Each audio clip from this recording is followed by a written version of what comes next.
The 4x4 Podcast, episode 135. You're listening to the 4x4 Podcast, the podcast all about four-wheeling, overlanding, off-road racing, and the outdoor lifestyle. We talk about news, tips and tricks, answer your questions, and interview big and little names in the off-roading world. So whether your rig is busted and you're in the shop wrenching on it or on your way to the trail, join us and we'll keep you plugged in on topics to help you get away. Here's your host, Dan. Hey guys, this is Dan. I hope you enjoyed the last episode featuring Rich and his interview with Brandon from Berserker Off-Road. It was really cool to hear about their trip in Colorado. And today's show is also going to be a little bit different. It is just me, and really I just kind of want to get this interview with Viair Corporation out the door. I've had it sitting here on the SD card, on the memory, on the hard drive, just waiting to get released. And I've had a chance to really get to use the Viair air compressor that I picked up, and I am extremely pleased with it. I got the 450p automatic model, and it airs up tires nice and quick. It has pulled duties, just airing up bike tires and soccer balls and volleyballs around the house, and even my wife tried it out and absolutely loved it. So really want to get this interview released and out there, so I'm interested to hear what you guys use for air compressors and maybe some feedback so we can help compare. So without any further ado, let's jump to that interview. Today on the podcast, I have Ryan from Viair Incorporated. Is there just Viair? No. Viair Corporation. Viair Corporation. Okay, so, and I think everybody in the 4x4 podcast has probably heard of Viair and is familiar with that you guys make air compressors, but I'm sure there's a lot more to it. So can you tell me a little bit about yourself and maybe how you got into off-roading air compressors, and then we'll jump into the history of Viair. Yeah, sure. So I've been around the off-road market for quite a long time. Family kind of grew up camping and doing the off-roading, motorcycles, quads, into trucks, race trucks, kind of a little bit of everything. Also in the on-road market as far as air suspension goes and having classic cars and things like that. So I kind of do a wide spread across the markets, but main focus is usually on off-road, and then a little bit into air suspension. But as far as the company goes, we obviously manufacture 12-volt compressors that are mainly used for tire inflation. Obviously, going off-road, a lot of people are deflating, so you get better traction. And we really just came up with a solution to get you back on the road and get the driving pressure back up in the tires. Yeah, that is definitely the most important part of airing down, is being able to air back up. But there's a lot of things that, like resetting beads, and those are the things that the audience is probably most familiar with. But so decreasing pressure to increase traction. Can you tell, I think we've discussed it in the past on the show, but can you explain a little bit about why that's important? Yeah, so what happens is when you decrease the pressure in the tire, obviously it gets a little bit flatter. It creates a larger surface in connection with the ground, so that's obviously going to give you better traction. When you have a fully inflated tire or even an overinflated tire, the connection between the ground and the tire isn't as great. So having a bigger surface in connection with the ground is just going to give you better traction. Yeah, and I found that it really doesn't take that much of a difference really to make a lot of a difference in air pressure to make a lot of difference in traction. Right. Yeah. Normally it's, some people go from say 30 PSI down to 15. That's usually about the max, but some people even run 8 PSI or even just run 8 PSI under. So it's really just kind of a personal preference thing. Some people deflate quite a bit. Some people just do a little bit because they may be worried about getting back on the road and trying to air back up if they don't have a compressor already. Yeah, I think I usually run between 15 and 12 PSI, but I've got, it's a 99 XJ. It's fairly light in terms of modern vehicles. When you compare that to the weight of a JK Unlimited, that's getting to be a pretty heavy vehicle, and they're running all kinds of different air pressures. Yeah, definitely. Yeah, and it obviously kind of depends on what you're doing. I mean, if you're going to be in sand or if you're rock crawling, the rock crawlers kind of get a fairly low in pressure. I mean, sometimes they're even running almost flat. That way they have as much surface area covered as possible. Yeah, and there's a lot of things that can impact that, like the tire and wheel combination, depending on how much sidewall you have available to flex around stuff. That all kind of plays into what air pressure you should run. Exactly. Do you guys have like a standard rule or a guide that you guys use to determine or make recommendations on air pressure? Not really. We kind of just follow what the market says. I mean, I'd say probably the average as far as people going down in pressure is usually around 15 psi. But I know there's a rating system as far as if you don't have bead lockers, I forget what the certain psi is. I'm sure somebody knows it, but if you get too low in the pressure, you're obviously going to lose that seat on the wheel unless you have the bead locks. So it's kind of just a personal preference type thing. I'm sure there's a lot of articles on it out there in forums and things like that. And I think experience probably has a lot to do with it too. Hopefully people run their vehicles in enough varied terrain and try out different combinations of air pressure and terrain to kind of find the sweet spot for their specific vehicle and their load setup.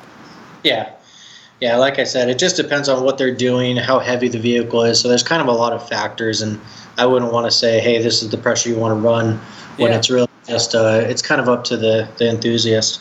Exactly.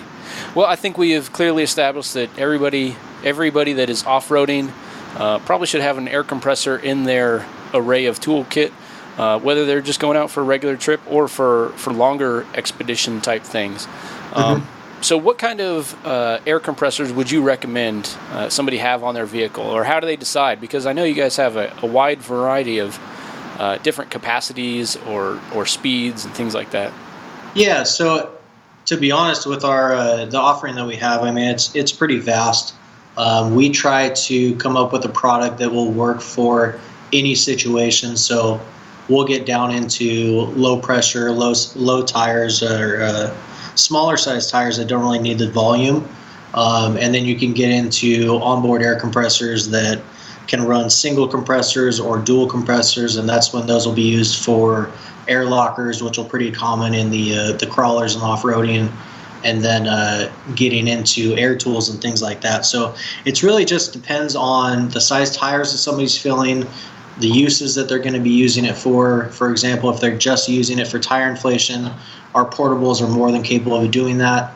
And the nice thing about the portables is you don't have to install them or anything. They kind of come as a kit ready to go, and most of them just hook up to your battery, just like jumper cables would for direct power. Yeah, I've gone through the selection process of air compressors many times and gone back and forth. Really, the hardest decision for me was go with a onboard air that's permanently powered by the vehicle, or a portable compressor, like you said, that's got the little alligator clips that clip onto a battery. And I think for personally myself, I've settled on the portable compressor because I've got a Jeep Cherokee that goes off-road a lot, and my wife's got a Ram 1500 that also sees a fair amount of off-road travel time because it's easier to fit a family of 5 in a large vehicle. Yeah. And then that portable can just go back and forth between the vehicles, and I can buy one compressor instead of 2.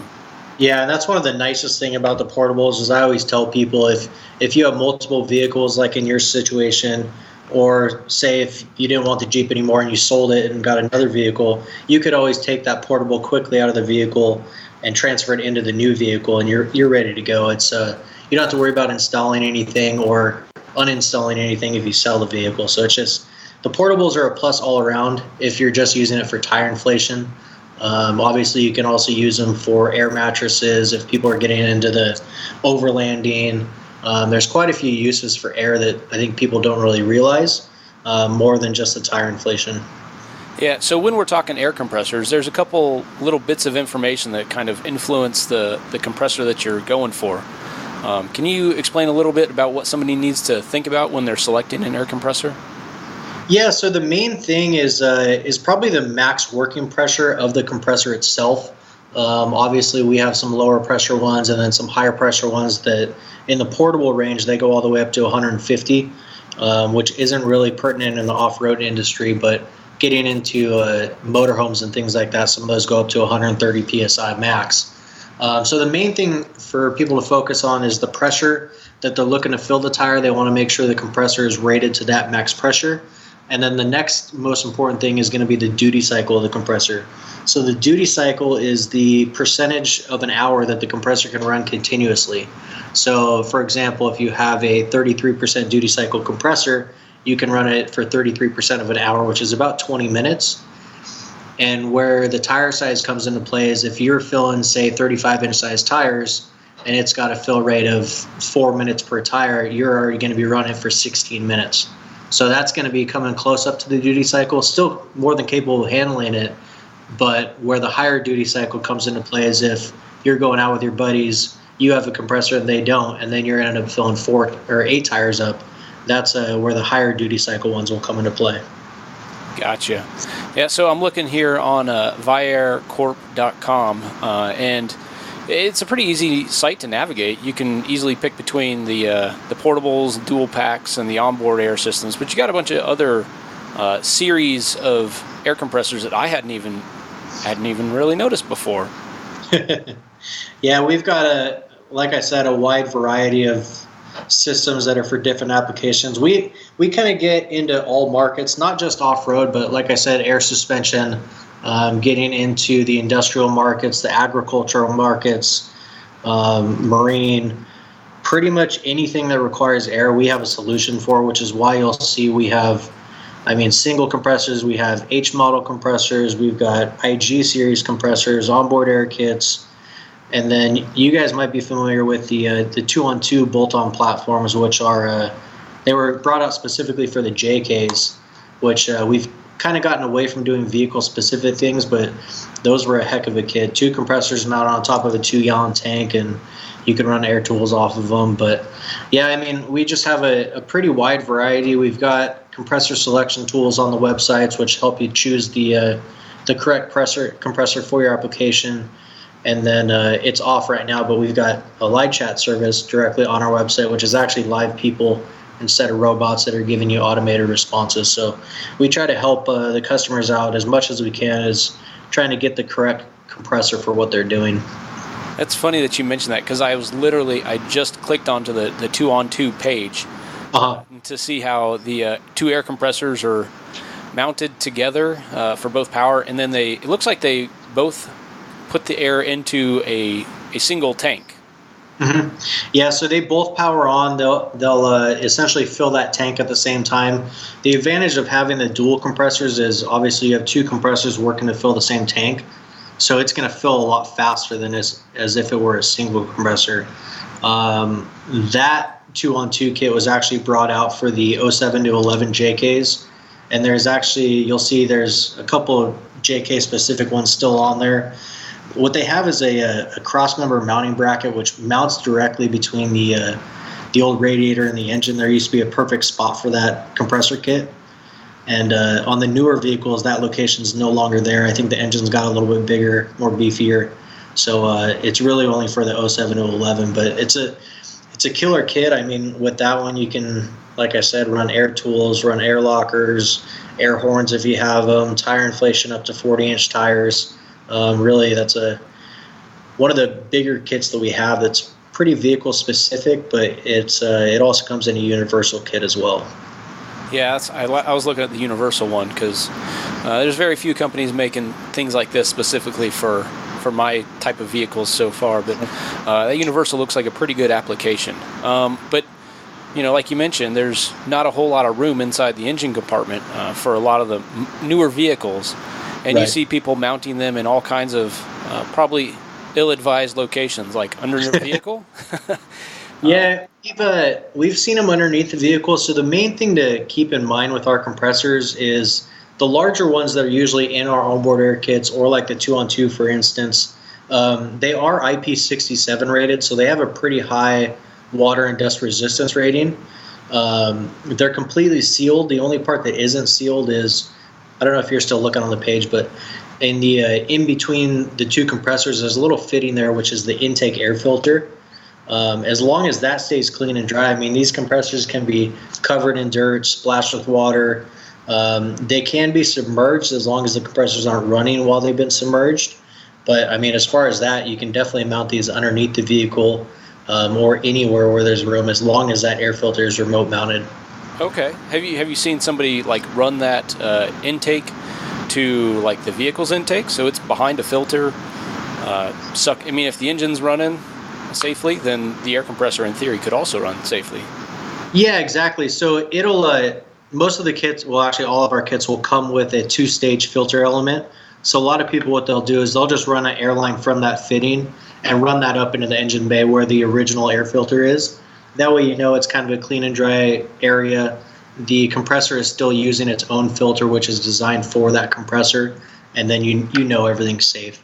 Oh, awesome.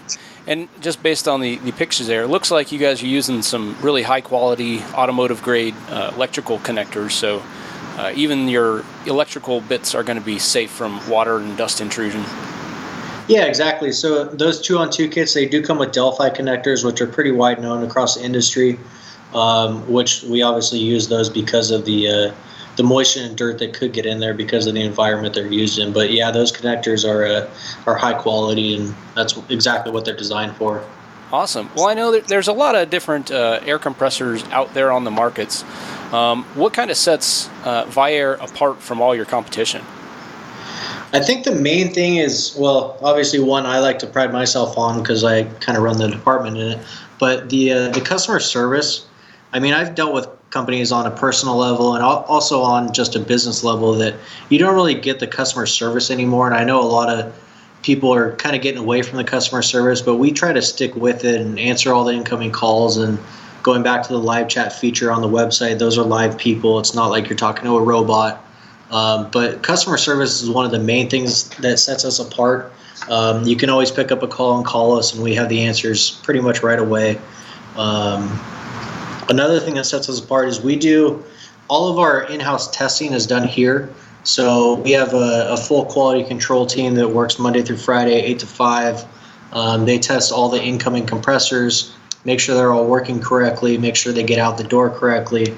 And then any new products that we come up with, those are also, we have a live testing lab. So what that does is the compressors pretty much run consistently all day, filling up a tank. It'll fill the tank and then deplete the tank, and then the compressor turns on and refills it again. So what we're doing with that is essentially making sure that the compressors are going to have the lifespan that we expect out of our products. That way you can buy a 400p portable compressor and have it last for 10 to 15 years before you have to rebuild it or anything like that. So the main thing is customer service, in-house testing, and just the overall quality of our products. I mean, we've been in it. And we actually just had our 20-year anniversary this year, founded in 1998. So we've been around. We've kind of done a lot of testing. We've never really had a product that fails us. So it's really just the consistency of the products. That's awesome. Yeah, the customer service I found just through my own personal interactions with companies is one of the biggest things, because even if a company makes something that is not quite as superior, maybe they use lesser grade materials, if they're there to help resolve any issues, that goes light years beyond even the most expensive, best made product, whatever. Just having somebody to talk to and help get something resolved. Right. That's critical. Yeah, and I think we kind of have the best of both worlds. I mean, we've obviously got the high quality product that shouldn't fail on you. But, I mean, when you're dealing with the quantity of products that we ship out daily, I mean, you're going to have some sort of failure, or even if it's just a failure that might have happened if the compressor falls off the truck and something breaks. I mean, we're always here to support everybody and make sure that our products are out there lasting, and it's really just a word of mouth kind of thing. Awesome. Well, I really appreciate your time coming on here. And I've already mentioned going to the website, viaircorp.com. Where would you recommend somebody go if they want to learn a little bit more about Viair and all the things that you make? I think the best bet is our website. I mean, we've got a lot of tools on the website. Like I was saying, there's a choosing the right portable table on there that'll help you choose the right compressor for what you're doing. Same thing with the onboard air kits. It'll kind of lead you to the correct kit that you need. And then the main thing is the live chat service on the website. I mean, any questions as far as if we're in the office, we're going to answer your questions. And usually it's same day as far as voicemails go. If you obviously call at midnight, we're not going to be here, but we'll return your call the next day. Excellent. Awesome. Well, I really appreciate your time. I'm sure there's lots of people using your products in all kinds of different applications and things. I was just looking at the blog section of your website, and there's some really, really cool things up there. Different applications of people using your products. Yeah, the blog section is actually something fairly new. We never really used to get much into social media, doing the blog thing, but we had our social media guru come on board, and she's been kind of leading us in the right direction. Our Facebook's gotten huge, Instagram's gotten huge, but the blog is really just a good spot for people to see the variation of applications that our products are used in, and really who uses the products. I mean, looking at it now, we've got 4x4 and off-road categories, air suspension, there's announcements for when we have new products, employee spotlights, RVs and trailers, shows and events that we attend, or sometimes we'll have other people attend the shows for us. So it kind of just covers a wide variety. So anything that is about Viair, I mean, you'll find it on that blog page. And then, like I said, if you guys aren't following Viair on Facebook or Instagram right now, give us a like on Facebook or follow us on Instagram, and we run some pretty good swag giveaways, or sometimes we'll do product giveaways during the holiday time. So it's definitely a good couple pages to follow and see what you can get. Right on. Well, I'll make sure to have links to all of those on the show notes for this episode, so everybody can get over there and check out everything you guys have, and maybe see. The one problem I see on the blog page is that there's not nearly enough off-road stuff. There's a lot of street scene stuff, but not enough off-road. So hopefully we can correct that for you. Yeah, we're definitely working on that. So like I was saying originally, we kind of started out in the air suspension scene. We have a lot of people using our products in that scene, but I think the off-road market has a lot for us to grow into, which is what we're hoping for. I mean, obviously tire inflation, lockers, there's a lot of uses for our compressors in the off-road scene. So we're starting to reach out and get out to more local shows as far as off-road goes, get more involved in that community. That way people know that we're also part of that community, not just the air suspension scene. So we're definitely working on an increase in the off-road market as far as our blog goes and social media and things like that. Right on. All right, Ryan. Well, thanks again for joining me on the show, and I hope to see you on the trails sometime soon. Yeah, definitely. Aaron, back up. All righty. We'll see you out there. All right. Talk to you later. If you want to get in touch with us here at the show, there's a variety of ways to do so. You can email us at the4x4podcast@yahoo.com. You can join in on some of the great discussion on Facebook at facebook.com/the4x4podcast. To send a really short message, you can find us on Twitter at the 4x4 Podcast. To be heard on the show, you can send us a voice message by using the SpeakPipe tool on the4x4podcast.com or on our Facebook page. Lastly, if you would like to monetarily support the show and help cover the website and media hosting fees, we have a few ways you can do that and get something in return.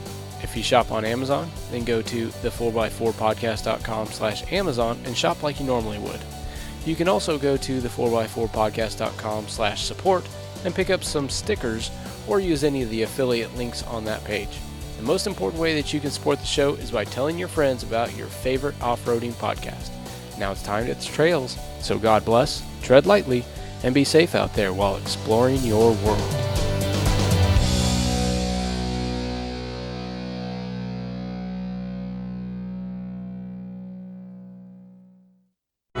You're listening to a 4x4 Radio Network podcast.